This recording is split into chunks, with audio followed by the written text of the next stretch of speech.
आज हम देखने वाले हैं ज़ॉम्बी मास्करे। मूवी की शुरुआत में हम एक फैक्ट्री को देखते हैं जहां पर एक लेडी वर्कर प्रोडक्शन का काम कर रही है। फिर ये औरत अपने घर के लिए रवाना होती है। इसी के साथ हम एक आदमी को देखते हैं जो कार चलाते हुए फोन पर बात कर रहा है, लेकिन वो जिस एरिया में है वहां पर नेटवर्क की प्रॉब्लम होती है। फिर ये लेडी वर्कर घर आने के बाद खाना बनाती है और अपने बूढ़े बाप को खिलाती है। जब वो बर्तन धो रही होती है तो उसे बाहर से कुछ आवाजें आती है। बाहर जाने पर वो देखती है कि बादलों से काले रंग का पानी टपक रहा है। इधर वो आदमी अपने दोस्त माइक को वॉइस मैसेज सेंड करता है कि मैं 5 मिनट में शहर पहुंचने वाला हूं और बाद में तुम्हें स्टेबल फोन लाइन से कॉल करूंगा। अब ये लेडी वर्कर एक ज़ॉम्बी में ट्रांसफॉर्म हो चुकी है। शहर पहुंचते ही वो आदमी देखता है कि उसके सामने पूरी सड़क ज़ॉम्बी से भरी पड़ी है। इन ज़ॉम्बीज की शक्ल को देखकर ये आदमी बहुत डर जाता है। तभी उस लेडी वर्कर का ज़ॉम्बी इस आदमी का मुंह फाड़ देती है और इस तरह ये पूरा शहर ज़ॉम्बी एपोकलिप्स का शिकार बन जाता है। फिर अगले सीन में हम CIA के जनरल को देखते हैं जो अमेरिका के सेक्रेटरी को जैन स्टोन के बारे में बताता है, जिसकी उम्र 35 साल है और गवर्नमेंट से इसको मेडल भी मिले हैं।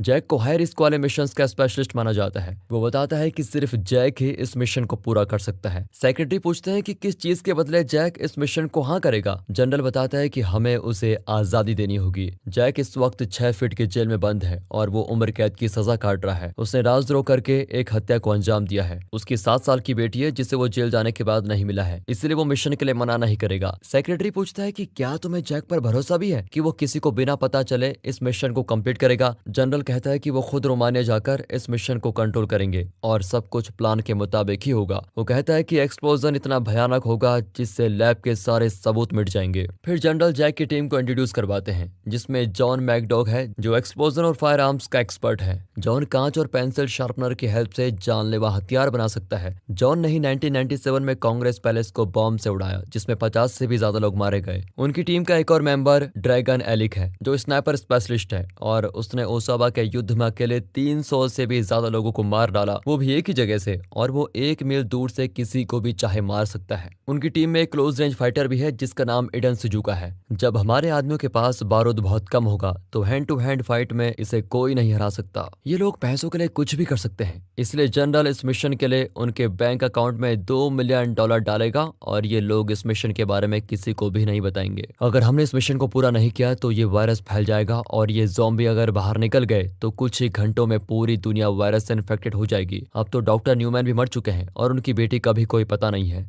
सेक्रेटरी उस मिशन की परमिशन दे देता है। अब हमें रोजनोव एयरबेस पर स्नाइपर एलिक और बॉम्ब एक्सपर्ट जॉन को बातें करते हुए दिखाते हैं। जॉन कहता है कि हर मिशन पर पैसों के लालच के कारण हम बुरी तरह फंस जाते हैं, लेकिन ये मेरा लास्ट मिशन होगा। इसके बाद मैं समुद्र के किनारे एक रेस्टोरेंट खोलूंगा। उन दोनों की कुछ देर तक बातें चलती है जिसे सुन के पता चलता है कि ये दोनों काफी अच्छे दोस्त हैं और इन्होंने पहले भी कई मिशन साथ में पूरे किए हैं। फिर जॉन इडन के पास जाकर उसे छेड़ने लगता है, लेकिन जब इडन उसके मेन पार्ट में चाकू रखता है तो उसकी अक्ल ठिकाने आ जाती है। अब जैक के आते ही जनरल उसे मिशन की इन्फॉर्मेशन देता है कि उन्हें शहर के अंदर जाना है और हमारे इंजीनियर्स ने जो बॉम्ब बनाया उसे न्यूक्लियर रिएक्टर के जितना करीब हो सके उतना करीब प्लांट करना है। इसके बाद उन्हें वहां से निकल जाना है। वो उन्हें रूट्स भी समझाता है कि किस रास्ते पर उन्हें ज्यादा इन्फेक्टेड लोग मिलेंगे और किस रास्ते पर उन्हें न्यूक्लियर प्लांट की तरफ जाना है। बॉम्ब को प्लांट करते ही 1 घंटे के अंदर उन्हें वापस बेस पर आना होगा। अगर कोई हेलीकॉप्टर तक पहुंचने में लेट होता है तो उसका मरना तय है। अब जनरल उन सभी के अकाउंट में $1 मिलियन डालता है और बाकी काम पूरा होने के बाद फिर जनरल जैक को पर्सनली समझाता है कि ये बॉम्ब ब्लास्ट एक एक्सीडेंट की तरह लगना चाहिए जिसमें पावर प्लांट फट जाएगा और रोजनोव के सभी निवासी मर जाएंगे। इस मिशन के बारे में अमेरिका के अलावा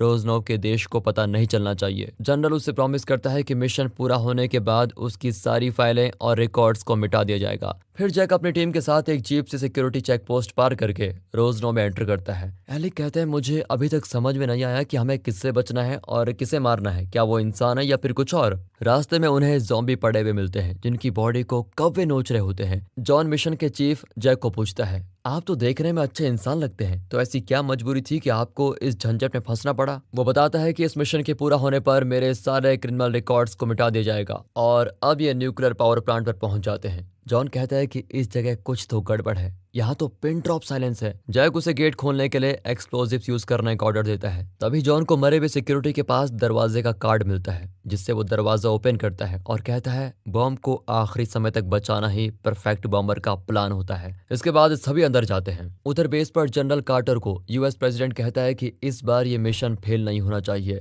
यहाँ प्लांट पर दिखाते हैं तो जैक एलिक को अपनी पोजीशन लेने और हर चीज पर नजर रखने के लिए कहता है। फिर वो जॉन को बॉम्ब प्लांट करने के लिए कहता है और खुद ईडन के साथ पेट्रोलिंग करने लगता है। यहाँ एलिक अपनी पोजीशन को लेता है और जॉन बॉम्ब के ब्रीफ केस को ओपन करता है। उसको पता चलता है कि ये बॉम्ब इस गाड़ी से अटैच्ड है, इसलिए वो जैक को बुलाकर बताता है कि हमें तो फंसाया गया है। जनरल कार्टर ने इस बॉम्ब को गाड़ी के चेसिस और इंजन के साथ वेल्ड किया है। अगर हमने इसके साथ कुछ भी किया तो टाइमर शुरू हो जाएगा। अब इन्हें यहाँ से बचकर निकलने के लिए किसी दूसरी गाड़ी की तलाश करनी होगी, इसलिए वो आसपास के गोदाम में गाड़ियों की तलाश करने लगते हैं। उधर जनरल कार्टर को सैटेलाइट की हेल्प से पता चलता है कि न्यूक्लियर पावर प्लांट की तरफ कुछ ज़ॉम्बीज बढ़ रहे हैं, लेकिन वो उन्हें ये बात नहीं बताता। एलिक ज़ॉम्बीज को देखते ही अपनी टीम को अलर्ट कर देता है और खुद ऊपर से स्नैपिंग करता है। जैक यहाँ ज़ॉम्बीज से बचने के लिए एक कंटेनर के पीछे छिपता है और जॉन ड्रम से उन पर अटैक करके भाग जाता है। इसी बीच जैक की गन जाम हो जाती है, इसलिए वो हाथों से ही ज़ॉम्बीज से लड़ने लगता है और पत्थर से उनका सर कुचल देता है। ईडन भी एक एक करके सभी ज़ॉम्बीज को खत्म कर देती है,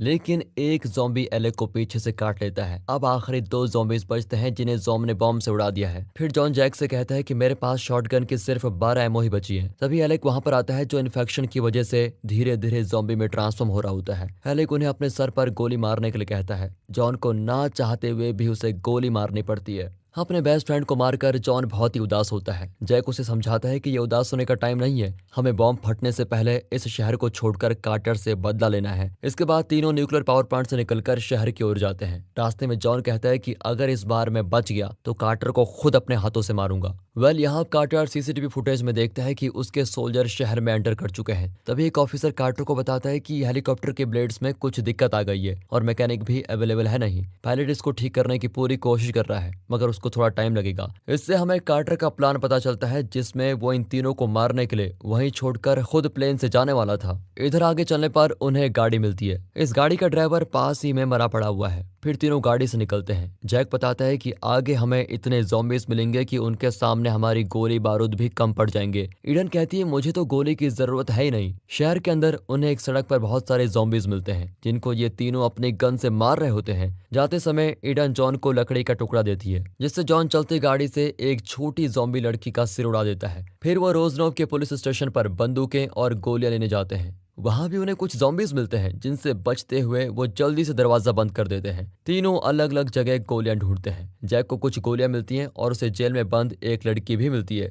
जो डॉक्टर इन न्यूमैन की बेटी समांथा न्यूमैन है। डॉक्टर न्यूमैन यूएस आर्मी के लिए प्रोजेक्ट काय पर काम कर रहे थे और उन्होंने ही बायोलॉजिकल वेपन बनाया था। जैक उसे फ्री करता है, तभी जॉन और ईडन भी वहां पर आ जाते हैं। समांथा के पूछने पर जॉन बताता है कि हम बुरी तरह फंस चुके हैं। जान बचाने के लिए हमें यहाँ से 300 मील दूर जाना होगा, नहीं तो हमारी हालत हिरोशिमा के लोगों की तरह हो जाएगी। स्टेशन के दरवाजे पर बहुत सारे ज़ॉम्बीज इकट्ठा हो जाते हैं, इसीलिए सभी टेरेस पर जाते हैं। जनरल कार्टर स्टेशन के कैमरे में समांथा को देखता है और सेक्रेटरी को बुलाने का ऑर्डर देता है। अब टेरेस पर जैक समांथा को पिस्टल चलाना सिखाता है। फिर दोनों ज़ॉम्बीज को मारने लगते हैं। इधर ईडन और जॉन दूसरी तरफ से फायरिंग कर रहे होते हैं। समांथा बताती है कि क्लब में लड़ाई करने के लिए मुझे जेल में डाल दिया गया। फिर जैक उसे अपना इंट्रोडक्शन देकर कहता है, हमने इस वायरस को खत्म करने के लिए न्यूक्लियर बॉम्ब को प्लांट किया और 30 मिनट में एक्सप्लोजन होने वाला है। समांथा कहती है कि ये कोई वायरस नहीं है, यह माइक्रोबायोटिक पोशन है, जिसे लैब के अंदर मेरे फादर ने बनाया और यूएस गवर्नमेंट ने उन्हें इस प्रोजेक्ट के लिए लाखों डॉलर्स दिए थे। फिर हम पास्ट में समांथा के फादर डॉक्टर न्यूमैन को देखते हैं, जो चूहों पर एक्सपेरिमेंट कर रहे थे। वो जनरल कार्टर को बताते हैं कि उनका एक्सपेरिमेंट फेल हो गया है और उन्होंने जो पॉइजन बनाया वो लिविंग ऑब्जेक्ट्स के नर्वस सिस्टम को कंट्रोल करके अग्रेशन को बढ़ाता है। और जब उन्होंने चूहे के ऊपर टेस्ट किया तो वो पॉइजन उन सभी को बॉडी के अंदर से खाने लगा। डॉक्टर न्यूमैन अभी तक कंट्रोल नहीं कर पाए और कार्टर उन्हें ह्यूमन बॉडी पर टेस्ट करने का ऑर्डर देता है। डॉक्टर उसे इन्फेक्शन के बारे में वार्निंग देता है, लेकिन कार्टर कहता है कि तुम अभी इंसान पर टेस्ट करो। फिर न्यूमैन समांथा को कॉल करके बताता है कि ये लोग मेरी रिसर्च को गलत तरीके से इस्तेमाल करने वाले हैं और वो समांथा को देश छोड़कर भागने के लिए कहता है। अब प्रेजेंट टाइमलाइन में समांथा जैक को कहती है, मेरे पिता ने इस रिसर्च को रोकने की पूरी कोशिश की, लेकिन तब तक बहुत देर हो चुकी थी। इसलिए उन्होंने एक वैक्सीन बनाई जिसे उन्होंने उस टेस्टेड आदमी को और मुझे इंजेक्ट किया। इसलिए ज़ॉम्बीज के काटने से मुझे कुछ नहीं हुआ। समांथा को लगता है कि उसके पिता अब भी जिंदा है। जैक उसे कहता है कि कार्टर ने तुम्हारे पिता को मार दिया। फिर जॉन बॉम्ब को नीचे गिराता है जिसके चारों ओर सभी ज़ॉम्बीज इकट्ठा हो गए थे। मौका मिलते ही सभी गाड़ी से निकल जाते हैं और वो ज़ॉम्बी बॉम्ब में फट जाते हैं। रास्ते में दरवाजा खोलने के लिए जॉन बॉम्ब को प्लांट करता है, तभी बहुत सारे ज़ॉम्बीज उन पर अटैक कर देते हैं और ये जैसे तैसे करके वहां से निकलते हैं। अब हमें जैक की स्टोरी भी पता चलती है कि उसने एक लड़की के साथ छेड़छाड़ करने वाले अपने 3 साथियों को मार डाला। आगे जाने पर जब वो फ्यूल भरने के लिए रुकते हैं तो वहां भी ज़ॉम्बीज आ जाते हैं। वहां एक वैन में डग आकर इन सभी को बचाता है और इन्हें शॉप के अंदर लेकर आता है। डग उसे बताता है कि मैं यहाँ अपनी वाइफ क्लेयर और उसके कुत्ते के साथ घूमने के लिए आया था। अब न्यूक्लियर बम के बारे में सुनते ही डग का दिमाग खराब हो जाता है। फिर डग उन्हें एक वीडियो दिखाता है जिसमें क्लेयर ने पहली बार उसकी जान ज़ॉम्बी से बचाई। सभी वीडियो देख रहे होते हैं तभी पीछे से एक ज़ॉम्बी क्लेयर को काट लेता है। उसके बाद क्लेयर खुद को मार देती है ताकि किसी और को कोई नुकसान न पहुंचे। अब यहाँ से बाहर निकलने के लिए जॉन और इडन ज़ॉम्बीज का ध्यान अपनी तरफ खींचते हैं और बाकी सभी वैन में बैठते हैं। ज़ॉम्बी जॉन को भी पकड़ लेते हैं, लेकिन जॉन इस पूरे पेट्रोल पंप को ही उड़ा देता है। इधर कार्टर अपनी आर्मी को समांथा को पकड़ने का और बाकी सभी को मारने का ऑर्डर देता है। उसका हेलीकॉप्टर अब भी सही नहीं हुआ है। जब जैक, समांथा और डग एयरपोर्ट पर पहुंचते हैं तो उन्हें वहां पर कार्टर मिलता है जो अपने साथ जैक की बेटी क्रिस्टिन को भी लेके आता है। वो जैक से उसकी बेटी के बदले समांथा को मांगता है क्योंकि समांथा के खून में इस वायरस की वैक्सीन है। जब समांथा उसके पास जाती है तो वहां एक मॉन्स्टर ज़ॉम्बी आता है जिसे बचते हुए जैक क्रिस्टिन को लेकर डग के साथ एक वेयर हाउस के अंदर आता है। जैक और डग उनके पीछे आने वाले 2 आर्मी ऑफिसर्स को भी मार देते हैं। फिर डग क्रिस्टिन के साथ हेलीकॉप्टर पर जाता है। इधर मॉन्स्टर ज़ॉम्बी कार्टर को पूरी तरह मार देता है और अब वो समांथा को मारने के लिए उसके पीछे दौड़ता है। तभी जैक आकर उससे फाइट करने लगता है और अचानक से ईडन भी वहां पर आ जाती है, लेकिन वो दोनों मॉन्स्टर ज़ॉम्बी को अकेले हरा नहीं सकते। फिर डग को हेलीकॉप्टर में एक मिसाइल लॉन्चर मिलता है जिससे वो मॉन्स्टर ज़ॉम्बी के चिथड़े उड़ा देता है। फिर सभी हेलीकॉप्टर में बैठकर यहाँ से निकल जाते हैं और टाइम पूरा होने पर न्यूक्लियर ब्लास्ट से पूरा शहर तबाह हो जाता है। और दोस्तों इसी के साथ होती है ये मूवी खत्म। बाकी दोस्तों स्टोरी अच्छी लगी हो, मूवी अच्छी लगी हो, एक्सप्लेनेशन अच्छा लगा हो, वीडियो को लाइक कीजिए और चैनल को